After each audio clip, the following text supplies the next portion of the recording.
Multi-page forms are an extremely popular form type and are ideal for longer forms which require multiple fields. In this video, we'll look at how to create multi-page forms using Gravity Forms. A multi-page form is quite simply a form that has been split up into multiple parts.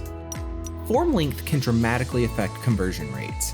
However, some forms need to collect large amounts of information, and these forms by nature will be lengthy. In this case, it is best to create a multi-page form, which segments form fields into manageable chunks, helping the form seem less overwhelming and ensuring a positive user experience. Creating a multi-page form with Gravity Forms takes just seconds. With the form editor open, navigate to the Standard Fields section and locate the Page field.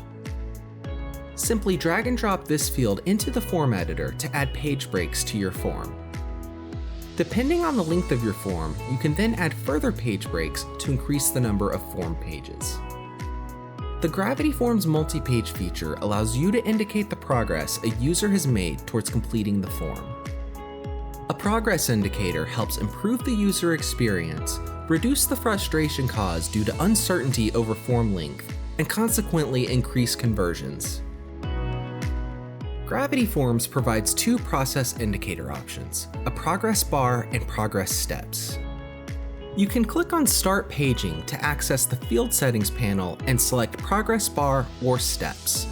You can change the color of the progress bar, set the name of each step, and much more.